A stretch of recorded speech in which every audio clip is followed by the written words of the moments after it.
scientists become religious in their later years. Certainly, the scientists do not.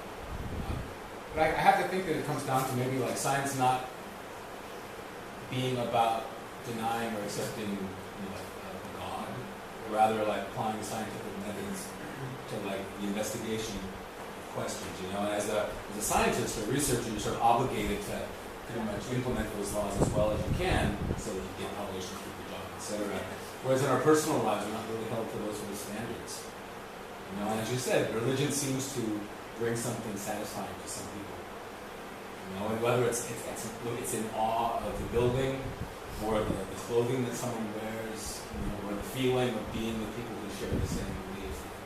There's a quality to the experience, but I'm not sure that saying it's scientific or it's not really like sheds no light. It means, religion means such different things to different people. My family has all left the church, and the reasons why that all of us did it are so wildly different. We don't understand each other. We understand that it's not the right thing for you, but the reasons why just seem weird to each other. It's kind of an opposite experience, but yeah, it's just religion is such a personal thing that even if you do devote your life to investigating, maybe that part of your life is fine. You should be like, whatever, I'll take this that I can investigate. I would say people who like quantifiable measurements, they do try to seek like certainty and security through what's understandable in the sense of like objects or things that can be calculated. So that might go into psychology in a way, like how we perceive the world. Sometimes I can feel completely fine talking about like abstracts about philosophy, about how the world is going to develop or revolutionize. But some people want statistics, numbers, and objects to go along with those examples. That makes sense. Let me give a little bit more perspective. We're zooming out. Okay. So, the exact moment when I commented on this interview with Sam Harris was he was saying he was trying to give different reasons or different proofs of why it's possible to make these comparative statements about religions. And one of his proofs was, he said, okay, as a scientist, I cannot disprove religion. There may be a God. I can't prove or disprove it. So let's say that the percentage of chance let's say the percentage of chance that there is at least a God is whatever. It's very low, but there is a percentage chance, 0.000, whatever. Let's say it's 1%.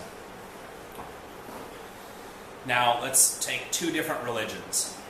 Christianity says that Jesus will come back to earth, I guess. Do they say exactly where? Not necessarily. Let's take Mormonism. In Mormonism, they say that the prophet will come back specifically to one state in the United States. Therefore, Mormonism is less likely than Christianity, because the probability of a Savior coming back to one specific place on earth is lower than the Savior just coming back to earth. And that's where I kind of cut myself off. I think I was busy, I had to do something else, but I didn't watch any more of it, and that's where I made the comment. I said, this is crazy. You sound like a crazy person saying that, like, look, I could imagine a Christian making that argument. You know, obviously Mormonism is not right, because why would your prophet come back to a specific place? Okay, so my argument is, okay, look, Sam Harris is not coming at this necessarily from Sam Harris is not a religious scholar, so he's not comparing religions based on, you know, the history of the religion or that kind of stuff. He's just saying these are the reasons why I can compare religions. So now, obviously, now here I'm probably misquoting him, but I'm paraphrasing. Now let me show you how I compare them. And they use very specifics like, there's this thing called apostasy. Apostasy is like in a specific religion, if you leave that religion, apostasy is where they will kill you for leaving that religion. And I think, I'm not sure about all religions on earth, but there are at least some countries that are maybe have a Muslim majority in that country, and when you have a poll, or you ask people in those countries, do you believe that apostasy is correct? Do you believe that you should kill somebody who leaves your faith? Some of these countries will have a very large percentage, like 80 to 90% of the people believe that they will. So they say, you know, obviously a religion that says apostasy is okay is not a good religion. I just think it's very dangerous when people start making comments like this. Like, I think it's more important to focus on what individuals do, or what communities do, or what states do, rather than what whole religions do. Personally, I'm not religious, and I just think that the whole thing is flawed. Anyway, so would anyone like to add to that? Well, I would just give an example. In support of my statement that you can't really compare religions objectively. Well, in all the monotheist religions, if you don't belong to that religion, you go to hell, right? If you're not Muslim, you go to hell. If you're not Christian, you go to hell. You go to the Christian hell, right? If you're not Muslim, you go to the Muslim hell. If you're not Jewish, and so on. So one way or another, we all go to hell, right? Because by being Christian, you go to the Muslim hell because you're not Muslim, right? So how can you compare them then? No. The question is, how can we go to heaven? Yeah. Timeshare. A little bit your hell, a little bit my hell. Sorry, go ahead. Right. From the religious standpoint of view, we can compare them by the probably which one is truer religion. So these three biggest Western religions, Judaism, Christianity, and Islam, they all come from the same root. Right? First was the Old Testament, the Judaism, then the New Testament, together with the Old Testament became the Christian holy book, and then Islam came also from the same book, actually, in a way. Muhammad was a prophet. Like so the first Muslims they were Christians in a way. Okay, I'm not really sure, but that's how it goes. So Islam believes that that's how the religion developed. First there was Judaism, and then the Christians came and found the mistakes in Judaism, so they made it better. And now the Muslims came and they found the mistakes of Christianity and made the religion better. So for them, Islam is better. On the other hand, Judaism might say we are the oldest, we have the word of God, so all the after us are wrong. Christianity might say use the same similar arguments. So maybe that would be the But that's between, Sorry? religions, right? between these three religions. Right. So, but then we have a problem. What about the other religions like Buddhism or Taoism? Like Buddhism says, the Buddhists don't say that if you're not Buddhist, you will go to hell. The Buddhist hell. There is no Buddhist hell, I think, or even Taoist hell. Just the Western So heaven. the Buddhists and Taoists will anyway go to hell, in Christian or in Muslim. Yeah. So we can compare it like here, right? We don't have hell. Sorry? Buddhism, there is hell. There is hell. Yeah. And there's different levels to hell. Yeah, okay, it's more complicated. I don't know. Yeah. But, may I go on? May I go on? Because I was quiet for the whole time. Okay. I'm not so serious about the 3 minutes. Okay. What I wanted to say is, I forgot that one. Like all these three Western religions, the biggest three Western religions, praise life, and they praise life after life. So it's very important what you do in this life so that you can go to heaven. While Buddhism and Taoism are a little bit different. Taoism praises life on this earth, and also praises life in the afterlife. It's not heaven; they call it immortality, becoming immortal. While the Taoists, while the Buddhists, they don't praise life after death. They just want you to stop with your life. Because going to Buddhism, you have this circle, eternal birth and death, and the karma is very important. What will your next life be? So they want us to get rid of this eternal rebirth all the time and not be born again. Just forget about life. In short. So Spirit arises. sorry? Buddhism, your spirit excels the circle. Okay. Yeah, I know.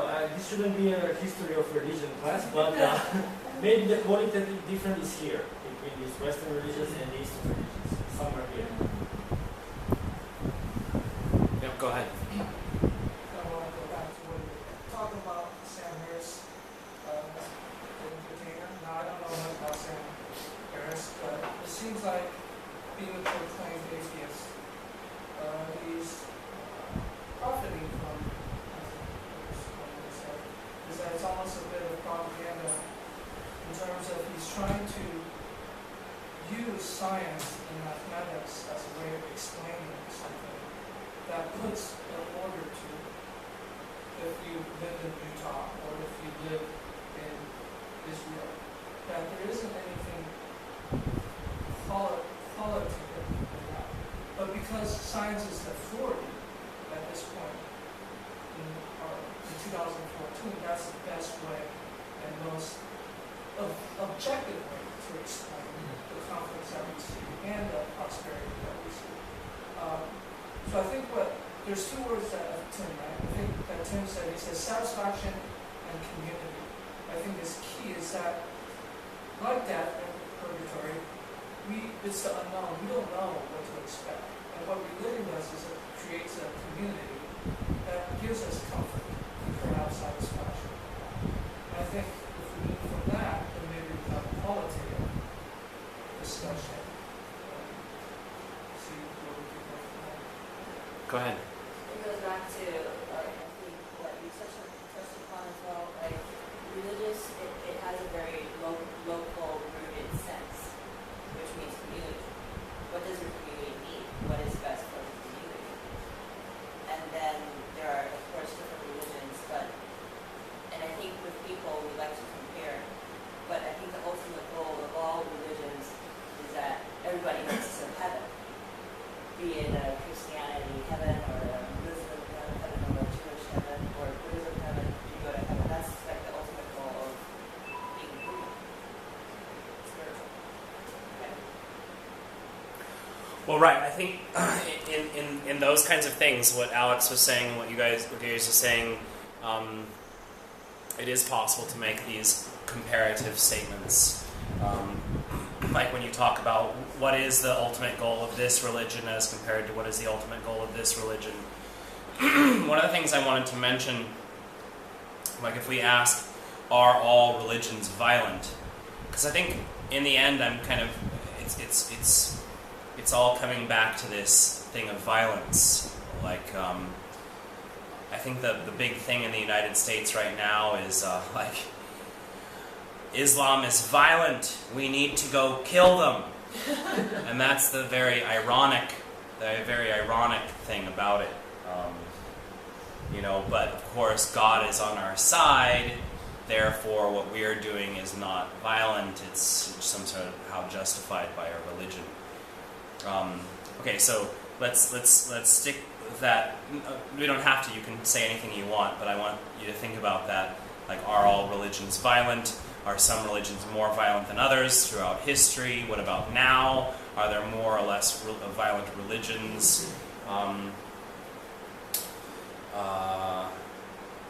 I was going to give a very specific example, not right on violence, but an indicator of violence. So there is a photograph posted online of a woman wearing not a full burqa, but it's a half. I don't know what it's called. You can still see the face, but most everything else is covered. And in one hand, she's got a Torah, and in the other hand, she's got an AK-47. And when that photo broke out, in the United States, like, look, see, violent. She's holding her religious book and a gun. Quran, not Torah. Torah, Jewish. What did I say? Did I say the Torah? Sorry. Oh. She's holding the Quran. Sorry, thank you for clarifying that. Why would she be holding a Torah? But anyway, it could be the same thing. You could see, I'm sure there are pictures of Jewish people holding the Torah and an Uzi. But the point is there was a firestorm in the United States. It's very easy for people to point and say, look, obviously Islam is a religion of violence. Look, I can see the picture right there. See, I told you. So then later, and I thought this was a response photograph, but it was just totally random. It was a young woman, a white woman in the United States who had herself photographed with a Bible and an M16. And if you put the two photographs next to each other, the women are about the same age, they're both holding their religious books, and they're both holding guns. Does it prove anything? Do the pictures prove anything? Or is it just about our interpretation? Or is it even about the different countries and how they view their relationship to guns, right? Would we be saying the same thing if we saw if we saw somebody holding their religious book and some other symbol of violence, like a knife, or I think I don't know, maybe that's not a good point. But anyway, let's. I just want to give you some food in your mind about violence in religions, or violence justified by religions. So if you say that religion is violent, is it a qualitative statement? I think so. Okay, so. But it's not a comparative statement; it's just a qualitative statement. The comparative statement, let's say during the history, we can witness that all of these three religions, major three religions, were violent in one or another way, violent towards people from other religion or towards people from their own religion, in any way. So they're all violent. Kids. They always want to spread their ideas and their culture. And that's how was that term? Proselytism. They want to spread their religion. They want to make other people to take their religion. Christians do that. Muslims do that. I don't know. I'm not sure about Jewish. Christian missionaries were in China and Taiwan. They come here and they say, our religion is good. Why don't you take our religion? That's kind of violence. I think there were Jewish missionaries, but it was a long time ago. Okay. That's good. That was my point then. So, comparing these religions to Eastern religions, let's say Buddhism. Buddhism is not a proselytizing religion. Buddhists would never come to another culture and say, take our religion, become one of us. Shave your head or something. I'm exaggerating, But, so on this point, we can compare this point, proselytism and spreading. Another point we can compare is probably tolerance. Like, let's say, for example, if you're a Christian and you tell your priest that you start meditating, that's devilish thing. Meditation comes from another culture, another religion. It's not from our religion. It's very bad. And so on. While if you're a Buddhist, you can easily accept a painting of Jesus in your room, and it won't bother you at all. So the tolerance is much bigger in these Eastern religions than in the Western religions, I think. Okay, so that's good. You're making a qualitative comparative statement about Eastern and Western religions. But that's grounded on the dogma. Because the monotheist religions are dogmatic religions, and Buddhism is not. Yes. So that's why they're like excluding of anything but what that religion propagates. I think, but my thinking is that the background or the very core of the religion gives that, let's call it some sort of freedom within Buddhism, but you strictly know what you should do and what you are supposed not to do in Christianity, let's say. For me, maybe it's just semantics, but religions aren't violent. People can be violent. It's the application of people's intent through use of state violence or religious violence or sexual violence or whatever it is. That's about human to human. And I think that's key.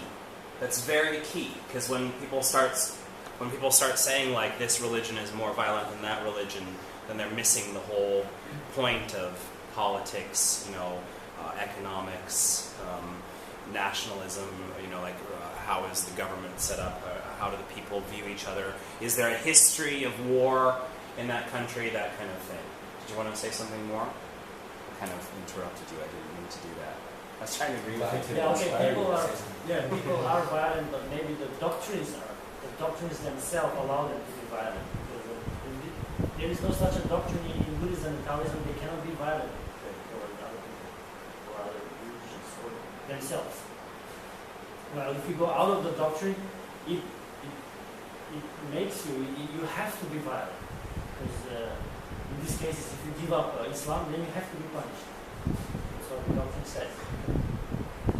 Well, I would agree that doctrine does sometimes spell out that punishment should be meted out for certain actions, etc. Leaving the religion, or believing in their own heretic interpretation. But I think that religions change over time, and that people interpret their religion and they write their book and they enforce their practices, and that evolves over time. And so it's hard for us in this moment, I think, to say this religion is more violent than that religion, because maybe it's bound up in social, political factors. Right. I know other people have something to say. I just really wanted to add to this. It's like if you train a dog to fight, it's going to be more violent. That doesn't mean that this breed of dog is more or less violent than another dog, right?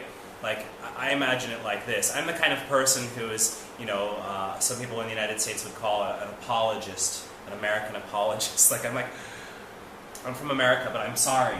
I'm sorry what we've done to you. I don't know where you're from, but we must have done something to hurt you and your people. Okay, I'm not a history professor or anything like that, but it's my understanding that at least in some parts of the Middle East, Christians, Muslim, and Jewish people coexisted, at least for large periods of time, and in specific countries or specific regions within a larger region, at least somewhat peacefully. And from my perspective, it's like an outside influence that was imposed, splitting up this region into very specific countries like Iraq and Syria and these kinds of places that didn't used to be countries. So then you split up, you split religions between countries, you split ethnic groups between countries.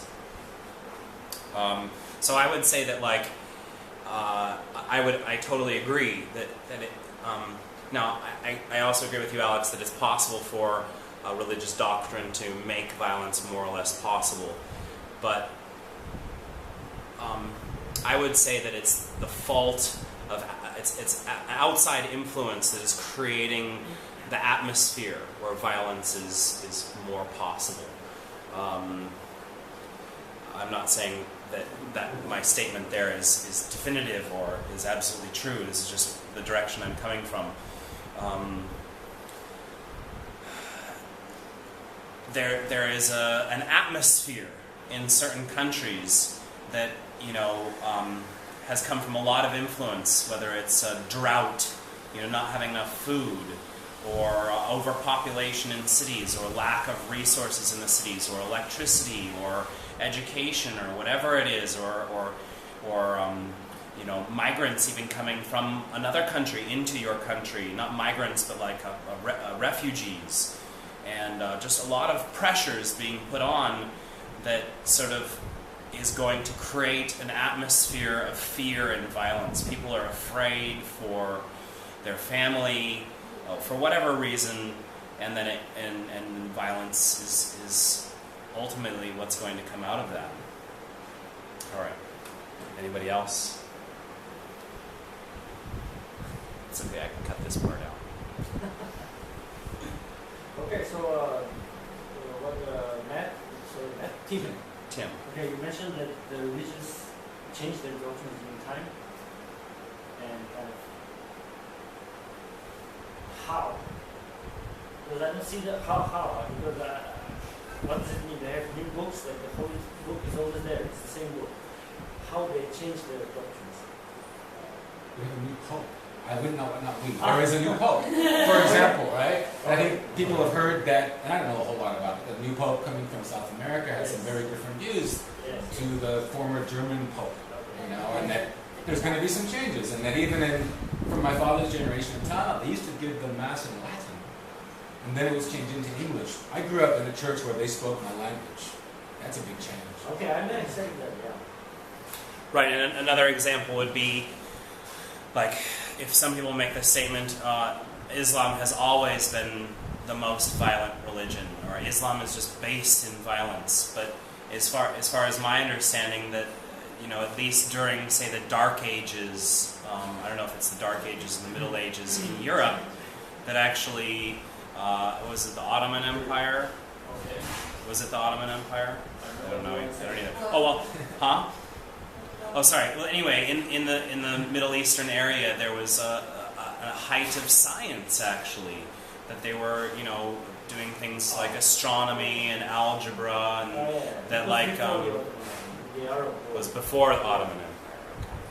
So I'm saying, like, even in that case, if you take very specific areas like Baghdad or these capital cities that maybe are totally war-torn right now and nobody would want to visit because you think it's dangerous, and the Muslims are fighting with each other and they're fighting these people and that people, but 1,000 years ago, or whatever, I'm not sure, about 1,000 years ago, they were a lot more peaceful, and if you were, didn't matter what religion you were from, as long as you brought a book with you, to share with them, or to add some sort of knowledge or scientific knowledge.